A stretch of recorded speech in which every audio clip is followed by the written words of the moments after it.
ಪ್ರತಿಯೊಂದು ಗೃಹಲಕ್ಷ್ಮಿ ಮಹಿಳೆಯರಿಗೆ ನೇರವಾಗಿ ಡಿಬಿಟಿ ಮುಖಾಂತರ ಈ ಒಂದು ಕೆಲಸವನ್ನು ಮಾಡಿದರೆ ಮಾತ್ರ ನೀವು 4,000 ರೂಪಾಯಿ ಹಣವನ್ನು ಈಗಲೇ ಪಡೆದುಕೊಳ್ಳುತ್ತೀರಿ. ಹೌದು, ಇದು ಇಲ್ಲಿ ಇದೀಗ ಬಂದ ಮಾಹಿತಿ ಆಗಿರುವುದರಿಂದ ಖುದ್ದಾಗಿ ಹಣವನ್ನು ಕೂಡ ಇಲ್ಲಿ ಬಿಡುಗಡೆ ಮಾಡುವ ಮಹಿಳಾ ಮತ್ತು ಮಕ್ಕಳ ಕಲ್ಯಾಣ ಅಭಿವೃದ್ಧಿ ಇಲಾಖೆಯ ಸಚಿವರಾಗಿರುವ ಲಕ್ಷ್ಮೀ ಹೆಬ್ಬಾಳ್ಕರ್ ಮೇಡಮ್ ಅವರು ಕೂಡ ಇಲ್ಲಿ ಈ ರೀತಿ ಒಂದು ಮಾಹಿತಿ ಕೊಟ್ಟಿರುವಂತದ್ದು. ಹೌದು, ನೇರವಾಗಿ ಯಾವ ಯಾವ ರೂಲ್ಸ್ಗಳನ್ನು ಕೂಡ ಇಲ್ಲಿ ಫಾಲೋ ಮಾಡಿದರೆ ಹಣ ಬರುತ್ತದೆ ಮತ್ತು ಅದೇ ರೀತಿಯಾಗಿಯೂ ಕೂಡ ಇಲ್ಲಿ ಖಂಡಿತವಾಗಿಯೂ ಕೂಡ 24ನೆಯ ಕಂತಿನವನ್ನು ಈಗಾಗಲೇ ಪ್ರೆಸೆಂಟ್ ಆಗಿ ಪಡೆದುಕೊಂಡವರಿಗೆ ಮಾತ್ರ. ಹೌದು, ಖಂಡಿತವಾಗಿಯೂ ಕೂಡ 25ನೆಯ ಕಂತಿನ ಮತ್ತು 26ನೆಯ ಕಂತಿನವನ್ನು ಇಲ್ಲಿ ನೇರವಾಗಿ ಡಿಬಿಟಿ ಮುಖಾಂತರ ಇಲ್ಲಿ ಬಿಡುಗಡೆ ಆಗಲೇಬೇಕು. ಸೊ ಅದಕ್ಕಾಗಿ ಅದೇ ರೀತಿಯಾಗಿಯೂ ಕೂಡ ರಾಜ್ಯದ ಮುಖ್ಯಮಂತ್ರಿಯಾಗಿರುವ ಸಿಎಂ ಸಿದ್ದರಾಮಯ್ಯ ಸರ್ ಅವರಾಗಲಿ ಮತ್ತು ಸಚಿವರಾಗಿರುವ ಲಕ್ಷ್ಮೀ ಹೆಬ್ಬಾಳ್ಕರ್ ಮೇಡಮ್ ಅವರು ಕೂಡ ಈ ರೀತಿ ಒಂದು ಮಾಹಿತಿ ಕೊಟ್ಟಿರುವುದರಿಂದ ಯಾವ ಯಾವ ಜಿಲ್ಲೆಗಳಿಗೂ ಕೂಡ ಹಣವನ್ನು ಬಿಡುಗಡೆ ಆಗ್ತಾ ಇದೆ ಮತ್ತು ನೇರವಾಗಿ ಡಿಬಿಟಿ ಮುಖಾಂತರ ಹಣವನ್ನು ಬಿಡುಗಡೆ ಮಾಡುವ ಪ್ರತಿಯೊಬ್ಬರಿಗೂ ಕೂಡ 4,000 ರೂಪಾಯಿ ಹಣವನ್ನು ಬರಬೇಕಾದರೆ ತಪ್ಪದೆ ಈ ಒಂದು ಚಿಕ್ಕ ಕೆಲಸವನ್ನು ಇಲ್ಲಿ ಎಲ್ಲರೂ ಕೂಡ ಮಾಡಲೇಬೇಕು. ಹೌದು, ಯಾವ ಚಿಕ್ಕ ಕೆಲಸ ಅಂತ ಇಲ್ಲಿ ಅದನ್ನು ಕೂಡ ತಿಳಿದುಕೊಳ್ಳುತ್ತಾ ಹೋಗೋಣ ಮತ್ತು ಪ್ರೆಸೆಂಟ್ ಆಗಿ ಈಗಾಗಲೇ 24ನೆಯ ಕಂತಿನವನ್ನು ನೇರವಾಗಿ ಡಿಬಿಟಿ ಮುಖಾಂತರ ಇಲ್ಲಿ ಬಿಡುಗಡೆ ಮಾಡುವ ಮೂಲಕ ಕೆಲವು ಉಳಿದ ಜಿಲ್ಲೆಗಳಿಗೆ ಇಲ್ಲಿ ಹಣವನ್ನು ಬಿಡುಗಡೆ ಆಗಿಲ್ಲ ಅಂತೆ. ಹೌದು, ಯಾವ ಜಿಲ್ಲೆಗಳು ಕೂಡ ಏನಿಲ್ಲ ಏನು ಸುದ್ದಿ ಮತ್ತು ಸಂಪೂರ್ಣವಾದ ಮಾಹಿತಿ ಏನು ಬಂದಿದೆ ಏನಿಲ್ಲ ಏನು ಸುದ್ದಿ ಅಂತ ಈ ಒಂದು ವಿಡಿಯೋದಲ್ಲಿ ನಾವು ಪೂರ್ಣವಾದ ಮಾಹಿತಿಯನ್ನು ತಿಳಿದುಕೊಳ್ಳುತ್ತಾ ಹೋಗಬಹುದು. ಹಾಗಿದ್ರೆ ಬನ್ನಿ ವೀಕ್ಷಕರೇ, ಈ ಎಲ್ಲದರ ಬಗ್ಗೆ ಮಾಹಿತಿ ಏನು ಬಂದಿದೆ ಮತ್ತು ಅದೇ ರೀತಿಯಾಗಿ ಕೂಡ ಇಲ್ಲಿ ರೇಷನ್ ಕಾರ್ಡ್ ಹೊಂದಿರುವಂತವರಿಗೂ ಕೂಡ ನೇರವಾಗಿ ಒಂದು ಬ್ಯಾಡ್ ನ್ಯೂಸ್ ಅಂದ್ರೆ ತಪ್ಪಾಗಲ್ಲ. ಯಾಕೆಂದ್ರೆ ರೇಷನ್ ಕಾರ್ಡಿನ ಮುಖಾಂತರ ಇಲ್ಲಿ ಹಣವನ್ನು ಕೂಡ ಇಲ್ಲಿ ಬಿಡುಗಡೆ ಆಗ್ತಾ ಇರುತ್ತದೆ. ಅಂದರೆ ಗೃಹಲಕ್ಷ್ಮಿ ಯೋಜನೆಯ ಕಡೆಯಿಂದ ಆಗಲಿ ಮತ್ತು ಪಿಂಚಣಿ ಹಣ ಆಗಲಿ ಮತ್ತು ಈ ನಾನಾ ತರಹದ ಯೋಜನೆಗಳಿಂದ ಕೂಡ ಹಣವನ್ನು ಕೂಡ ಇಲ್ಲಿ ಬಿಡುಗಡೆ ಆಗಬೇಕಾದ್ರೆ ಇಲ್ಲಿ ರೇಷನ್ ಕಾರ್ಡ್ ಇಂಪಾರ್ಟೆಂಟ್ ಅಂದ್ರೆ ತಪ್ಪಾಗಲ್ಲ. ಸೊ ಅದಕ್ಕಾಗಿ ರೇಷನ್ ಕಾರ್ಡಿನ ಬಗ್ಗೆನೂ ಕೂಡ ಒಂದು ಮಾಹಿತಿ ಈ ರೀತಿ ಬಂದಿರುವುದರಿಂದ ಏನು ಮಾಹಿತಿ ಬಂದಿದೆ ಅಂತ ಇಲ್ಲಿ ಅದನ್ನು ಕೂಡ ನಾವು ತಿಳಿದುಕೊಳ್ಳುತ್ತಾ ಹೋಗಬಹುದು.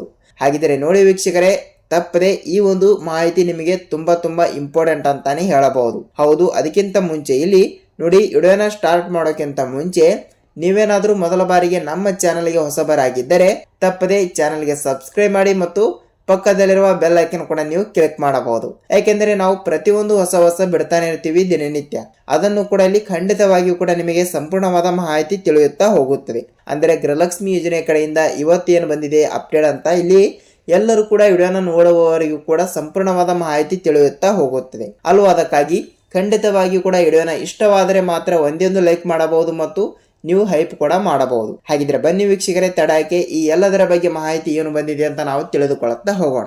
ನೋಡಿ, ಪ್ರತಿಯೊಂದು ಗೃಹಲಕ್ಷ್ಮಿ ಮಹಿಳೆಯರಿಗೆ ಇಲ್ಲಿ ಪ್ರತಿ ತಿಂಗಳು ಕೂಡ 2,000 ರೂಪಾಯಿ ಹಣವನ್ನು ಇಲ್ಲಿ ಕಾಂಗ್ರೆಸ್ ಪಕ್ಷವು ಬಿಡುಗಡೆ ಮಾಡ್ತಾ ಇರುವಂತದ್ದು.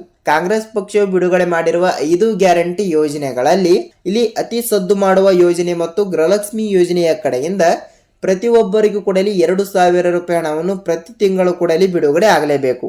ಸೊ ಅದೇ ರೀತಿಯಾಗಿಯೂ ಕೂಡ ಈಗಾಗಲೇ ಹಂತಗಳಾಗಿ ಹಣವನ್ನು ಕೂಡ ಬಿಡುಗಡೆ ಆಗಿರುವುದರಿಂದ ಕೇವಲ ಕೆಲವರಿಗೆ 22ನೆಯ ಕಂತಿನ ತನಕ ಹಣವನ್ನು ಪಡೆದುಕೊಂಡು ನೆಕ್ಸ್ಟ್ ಯಾವುದೇ ರೀತಿಯಾಗಿಯೂ ಕೂಡ 24 ಆಗಲಿ 25 ಆಗಲಿ ಯಾವುದೇ ರೀತಿಯಾಗಿಯೂ ಕೂಡ ಹಣವನ್ನು ಪಡೆದುಕೊಂಡಿಲ್ಲ. ಮತ್ತು ಅದೇ ರೀತಿಯಾಗಿಯೂ ಕೂಡ ಅಕ್ಟೋಬರ್ ತಿಂಗಳಿನ ಹಣ ಮತ್ತು ನವೆಂಬರ್ ತಿಂಗಳಿನ ಹಣ ಅಂತ ಈ 2 ತಿಂಗಳಿನ ಹಣವನ್ನು ಕೂಡ ಬಿಡುಗಡೆನೇ ಆಗಿಲ್ಲ. ಸೊ ಅದಕ್ಕಾಗಿ 24ನೆಯ ಕಂತಿನ ಮತ್ತು 25ನೆಯ ಕಂತಿನ ಹಣವನ್ನು ಟೋಟಲ್ ಆಗಿ 4,000 ರೂಪಾಯಿ ಹಣವನ್ನು ಇಲ್ಲಿ ಪ್ರತಿಯೊಬ್ಬರಿಗೂ ಕೂಡ ಬಿಡುಗಡೆ ಆಗಲೇಬೇಕು. ಅದು ಓಕೆ.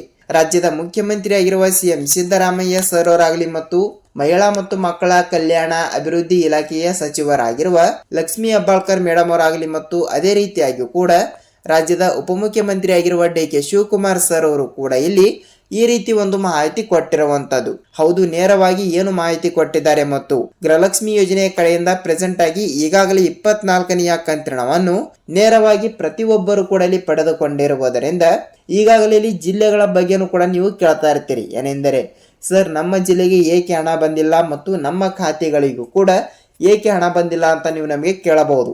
ಸಹಜವಾಗಿ ಎಲ್ಲರಿಗೂ ಕೂಡ ಕಾಡುವ ಪ್ರಶ್ನೆ ಒಂದೇ, ಏನೆಂದರೆ ಸರ್, ನಮ್ಮ ಮನೆಯಲ್ಲಿ ಬೇರೆಯವರಿಗೆ ಇಲ್ಲಿ ಹಣ ಜಮಾವಣೆ ಆಗಿದೆ ಮತ್ತು ನಮಗೆ ಇಲ್ಲಿ ಈ ತಿಂಗಳು ಕೂಡ ಹಣವನ್ನು ಬಿಡುಗಡೆನೇ ಆಗಿಲ್ಲ. ಯಾವ ಕಾರಣದಿಂದ ಆಗಿಲ್ಲ ಮತ್ತು ಹೋದ ಒಂದು ತಿಂಗಳಿನ ಹಣವನ್ನು ಕರೆಕ್ಟ್ ಆಗಿ ಬಿಡುಗಡೆ ಆಗಿದೆ ಮತ್ತು ಈ ತಿಂಗಳಿನ ಹಣವನ್ನು ಕೂಡ ಇಷ್ಟಾಗಿ ಲೇಟ್ ಆಗ್ತಾ ಇದೆ ಮತ್ತು ನಮ್ಮ ಖಾತೆಗಳಿಗೆ ಹಣವನ್ನು ಬಿಡುಗಡೆ ಆಗುತ್ತದೆಯಾ ಇಲ್ವಾ ಅಂತ ನಮಗೆ ಡೌಟ್ ಇದೆ, ನೀವು ಇದರ ಬಗ್ಗೆ ತಿಳಿಸಿ ಅಂತ ನಮಗೆ ನೀವು ಬಹಳಷ್ಟು ಫಲಾನುಭವಿಗಳು ಕೂಡ ಕೇಳ್ತಾನೆ ಇರ್ತೀರಿ. ಹೌದು, ಅದೇ ರೀತಿಯಾಗಿ ಕೂಡ ಬಹಳಷ್ಟು ಜನಗಳ ಪ್ರಶ್ನೆನೇ ಕೂಡ ಇದೇ ಆಗಿರುತ್ತದೆ ವೀಕ್ಷಕರೇ. ಸೊ ಅದಕ್ಕಾಗಿ ಈಗಾಗಲೇ ಏಕೆ ಆ ರೀತಿ ಆಗ್ತಾ ಇದೆ ಮತ್ತು ಹಂತ ಹಂತಗಳಾಗಿ ಎಲ್ಲಾ ಜಿಲ್ಲೆಗಳಿಗೂ ಕೂಡ ಒಟ್ಟಿಗೆ ಹಣವನ್ನು ಏಕೆ ಬಿಡುಗಡೆ ಆಗಲ್ಲ ಅಂತ ನೀವು ನಮಗೆ ಕೇಳಬಹುದು. ಇದು ಎಲ್ಲರಿಗೂ ಕೂಡ ಕಾಡುವ ಪ್ರಶ್ನೆ ಒಂದೇ. ಸೊ ಅದಕ್ಕಾಗಿ ನೋಡಿ, ಈಗಾಗಲೇ ಜಿಲ್ಲೆಗಳ ಬಗ್ಗೆ ನೋಡ್ತಾ ಹೋದ್ರೆ ನಾವು ರಾಜ್ಯದಲ್ಲಿ ಇರುವಂತ 30ರಿಂದ 31 ಜಿಲ್ಲೆಗಳು ಕೂಡ ಇದ್ದಿರುವಂತದ್ದು. ಇದು ಕೂಡ ಎಲ್ಲರಿಗೂ ಕೂಡ ಗೊತ್ತು. ಸೊ ಸಹಜವಾಗಿ ಎಲ್ಲರಿಗೂ ಕೂಡ ಒಮ್ಮೆಲೆ ಹಣವನ್ನು ಬಿಡುಗಡೆ ಆಗಲ್ಲ. ಯಾಕೆಂದರೆ ರಾಜ್ಯಾದ್ಯಂತ ಇರುವಂತ 1,27 ಲಕ್ಷ ಗೃಹಲಕ್ಷ್ಮಿ ಮಹಿಳೆಯರಿಗೆ ಇಲ್ಲಿ ಒಟ್ಟಿಗೆ ಎಂದಿಗೂ ಕೂಡ ಹಣವನ್ನು ಬಿಡುಗಡೆ ಆಗಲ್ಲ. ಏಕೆಂದ್ರೆ ಒಟ್ಟಿಗೆ ಏಕೆ ಹಣವನ್ನು ಬಿಡುಗಡೆ ಆಗಲ್ಲ ಅಂದ್ರೆ ನೋಡಿ, ಎಲ್ಲರಿಗೂ ಕೂಡ ಒಮ್ಮೆಲೆ ಹಣವನ್ನು ಕೂಡ ಬಿಡುಗಡೆ ಆಗಬೇಕಾದ್ರೆ ಬಹಳಷ್ಟು ಅಡೆತಡೆಗಳು ಕೂಡ ಅಲ್ಲಿ ಉಂಟಾಗುತ್ತವೆ. ಟೆಕ್ನಿಕಲ್ ಇಶ್ಯೂ, ತಾಂತ್ರಿಕ ಸಮಸ್ಯೆ ಮತ್ತು ಈ ರೀತಿ ನಾನಾ ತರದಲ್ಲಿ ಕಾರಣಗಳಿಂದ ಯಾವುದೇ ರೀತಿಯಾಗಿಯೂ ಕೂಡ ಹಣವನ್ನು ಒಟ್ಟಿಗೆ ಬಿಡುಗಡೆ ಆಗಲ್ಲ. ಸೊ ಅದಕ್ಕಾಗಿ ಮಹಿಳಾ ಮತ್ತು ಮಕ್ಕಳ ಕಲ್ಯಾಣ ಅಭಿವೃದ್ಧಿ ಇಲಾಖೆಯ ಸಚಿವರಾಗಿರುವ ಲಕ್ಷ್ಮೀ ಹೆಬ್ಬಾಳ್ಕರ್ ಮೇಡಮ್ ಅವರಾಗಲಿ ಮತ್ತು ರಾಜ್ಯದ ಮುಖ್ಯಮಂತ್ರಿ ಆಗಿರುವ CM ಸಿದ್ದರಾಮಯ್ಯ ಸರ್ ಅವರು ಕೂಡ ಇಲ್ಲಿ ಅಡೆತಡೆಗಳು ಕೂಡ ಉಂಟಾಗುವ ಕಾರಣಗಳಿಂದ ಟೆಕ್ನಿಕಲ್ ಇಶ್ಯೂ, ತಾಂತ್ರಿಕ ಸಮಸ್ಯೆ, ಈ ರೀತಿ ಪ್ರತಿಯೊಂದು ಸಮಸ್ಯೆಗಳನ್ನು ಕೂಡ ಈಡಾಗುತ್ತಾ ಇರುತ್ತವೆ. ಸೊ ಅದಕ್ಕಾಗಿ ಕೆಲವು ಜಿಲ್ಲೆಗಳು ಕೂಡ ಹಂತ ಹಂತಗಳಾಗಿ ಡಿವೈಡ್ ಮಾಡಲಾಗಿರುತ್ತದೆ. ಏನೆಂದರೆ ಇವತ್ತು ಕೂಡ ಒಂದಿಷ್ಟು ಜಿಲ್ಲೆ ಮತ್ತೆ ಈ ಜಿಲ್ಲೆಗಳಿಗೆ ಹಣವನ್ನು ಬಿಡುಗಡೆ ಮಾಡಿ ನೆಕ್ಸ್ಟ್ 2ನೇ ಹಂತ ಅಂದ್ರೆ ಇಲ್ಲಿ ನಾಳೆ ನಾಡಿದ್ದು ಹೀಗೆ ಇಲ್ಲಿ ಒಂದಿಷ್ಟು 10ರಿಂದ 12 ಜಿಲ್ಲೆಗಳು, 15ರಿಂದ 20 ಜಿಲ್ಲೆಗಳು ಅಂತ ಇಲ್ಲಿ ಜಿಲ್ಲೆಗಳನ್ನು ಕೂಡ ವಿಭಾಗಗಳಾಗಿ ಮಾಡಿರುತ್ತಾರೆ. ಸೊ ಆ ರೀತಿ ವಿಭಾಗಗಳಾಗಿ ಮಾಡಿದ ಜಿಲ್ಲೆಗಳಿಗೆ ಹಣವನ್ನು ಸ್ವಲ್ಪ ಬರಲು ಡಿಲೇ ಆಗುತ್ತದೆ. ಅಂದರೆ ನೋಡಿ, ನೀವೇ ಕೂಡ ಇಲ್ಲಿ ಇಮ್ಯಾಜಿನ್ ಮಾಡ್ಕೋಬಹುದು, 1,27 ಲಕ್ಷ ಇಲ್ಲಿ ಗೃಹಲಕ್ಷ್ಮಿ ಮಹಿಳೆಯರು ಕೂಡ ಪ್ರತಿ ತಿಂಗಳು ಕೂಡ 2,000 ಹಣ ಅಂದ್ರೆ ನೋಡಿ, ಕೇವಲ ಕೇವಲ ಒಂದು ಕಂತಿನಕ್ಕೆ 3ರಿಂದ 4,000 ಕೋಟಿ ಹಣವನ್ನು ಬೇಕೇ ಬೇಕು. ಹೌದು, 3ರಿಂದ 4,000 ಕೋಟಿ ಹಣವನ್ನು ಪ್ರತಿ ತಿಂಗಳು ಕೂಡ ಇಲ್ಲಿ ರಾಜ್ಯ ಸರ್ಕಾರದಿಂದ ಪ್ರತಿಯೊಂದು ಗೃಹಲಕ್ಷ್ಮಿ ಮಹಿಳೆಯರಿಗೆ ಬಿಡುಗಡೆ ಆಗಬೇಕಾದರೆ ಇಲ್ಲಿ ಎಂದಿಗೂ ಕೂಡ ಒಮ್ಮೆಲೆ ಹಣವನ್ನು ಬಿಡುಗಡೆ ಆಗಲ್ಲ. ಸೊ ಅದಕ್ಕಾಗಿ ಪ್ರತಿಯೊಬ್ಬರಿಗೂ ಕೂಡ ಹಣವನ್ನು ಕೂಡ ತಪ್ಪದೆ ಬಿಡುಗಡೆ ಆಗುತ್ತದೆ. ಮತ್ತು ಖಂಡಿತವಾಗಿಯೂ ಕೂಡ ಜಿಲ್ಲೆಗಳ ಬಗ್ಗೆ ನೋಡ್ತಾ ಹೋದ್ರೆ ಇಲ್ಲಿ ಅವರು ಯಾವುದೇ ರೀತಿಯಾಗಿಯೂ ಕೂಡ ಜಿಲ್ಲೆಗಳು ಕೂಡ ಕೊಟ್ಟಿಲ್ಲ.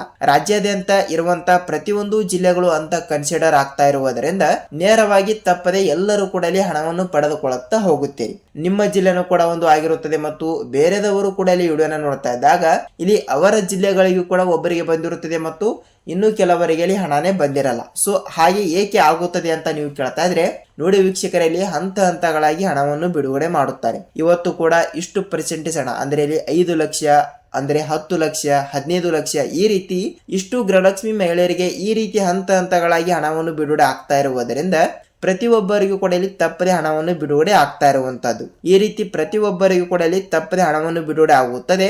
ನೀವು ಯಾವುದೇ ರೀತಿಯಾಗಿ ಕೂಡ ಇಲ್ಲಿ ಭಯಪಡುವ ಅವಶ್ಯಕತೆ ಇಲ್ಲ. ಹಾಗಿದ್ದರೆ ಇದಿಷ್ಟು ಗೃಹಲಕ್ಷ್ಮಿ ಯೋಜನೆಯ ಕಡೆಯಿಂದ ಸಂಪೂರ್ಣವಾದ ಮಾಹಿತಿ ಈ ರೀತಿ ಇದ್ದಿರುವುದರಿಂದ ಇಲ್ಲಿ ಈ ಒಂದು ಚಿಕ್ಕ ಕೆಲಸವನ್ನು ಎಲ್ಲರೂ ಕೂಡ ಮಾಡಲೇಬೇಕು. ಖಂಡಿತವಾಗಿ ಏನೆಂದರೆ ನೋಡಿ, ಖಂಡಿತವಾಗಿಯೂ ಕೂಡ ನಿಮ್ಮ ಜಿಲ್ಲೆನೂ ಕೂಡ ಯಾವುದು ಮತ್ತು ನಿಮಗೆ ಇಲ್ಲಿ ಎಷ್ಟು ಕಂತಿನ ಹಣವನ್ನು ಕೂಡ ಬಂದಿದೆ ಅಂತ ನೀವು ನಮಗೆ ಕಮೆಂಟ್ ಮೂಲಕ ಮಾಹಿತಿ ತಿಳಿಸೋದನ್ನು ಮಾತ್ರ ಮರೆಯಬೇಡಿ. ಯಾಕೆಂದ್ರೆ ಬಹಳಷ್ಟು ಜನರು ಕೂಡ ಇಲ್ಲಿ ನಿಮ್ಮ ಜಿಲ್ಲೆ ಯಾವುದು ಅಂತ ಹೇಳಲ್ಲ. ಯಾಕೆಂದ್ರೆ ಅವರ ಜಿಲ್ಲೆಗಳಿಗೆ ಹಣ ಬಂದಿರುತ್ತದೆ, ಆದರೆ ಯಾವುದೇ ರೀತಿಯಾಗಿಯೂ ಕೂಡ ಅವರ ಜಿಲ್ಲೆ ಯಾವುದು ಅಂತ ಅವರು ಕಮೆಂಟೇ ಮಾಡಲ್ಲ. ಸೊ ಅದಕ್ಕಾಗಿ ನಾವು ಪ್ರತಿಯೊಂದು ವಿಡಿಯೋನು ಮಾಡಲು ಬಹಳಷ್ಟು ಕಷ್ಟ ಪಡ್ತಾ ಇರ್ತೀವಿ ಮತ್ತು ರಿಸರ್ಚ್ ಕೂಡ ಅಷ್ಟೇ ಮಾಡ್ತಾ ಇರ್ತೀವಿ. ಅದಕ್ಕಾಗಿ ನಿಮ್ಮಿಂದ ಬಯಸೋದು ನಾವು ಒಂದೇ ಒಂದು ಲೈಕ್ ಮಾತ್ರ. ಸೊ ವೀಕ್ಷಕರೇ, ಇದಿಷ್ಟು ಗೃಹಲಕ್ಷ್ಮಿ ಯೋಜನೆಯ ಕಡೆಯಿಂದ ಸಂಪೂರ್ಣವಾದ ಮಾಹಿತಿ ತಿಳಿದುಕೊಂಡಿದ್ದೀರಿ ಅಂತ ಅಂದುಕೊಳ್ತೀನಿ. ನೋಡಿ, ಇದರ ಬಗ್ಗೆನೂ ಕೂಡ ನಿಮಗೆ ಯಾವುದೇ ರೀತಿಯಾಗಿ ಕೂಡ ಡೌಟ್ ಇದ್ದರೂ ಕೂಡ ನಿಮ್ಮ ಅನಿಸಿಕೆ ಅಂಡ್ ಇಲ್ಲಿ ಅಭಿಪ್ರಾಯ ಏನು ಅನ್ನೋದು ನಮಗೆ ನೀವು ದಯವಿಟ್ಟು ತಿಳಿಸಬೇಕು. ನಾವು ನೆಕ್ಸ್ಟ್ ಅದರ ಬಗ್ಗೆನೂ ಕೂಡ ಇಲ್ಲಿ ವಿಡಿಯೋನ ಮಾಡ್ತಾ ಇರ್ತೀವಿ. ನೋಡಿ ವೀಕ್ಷಕರೇ, ನಾವು ಮತ್ತೊಂದು ವಿಡಿಯೋದಲ್ಲಿ ಭೇಟಿಯಾಗೋಣ. ಅಲ್ಲಿಯ ತನಕ ಎಲ್ಲರಿಗೂ ಧನ್ಯವಾದ.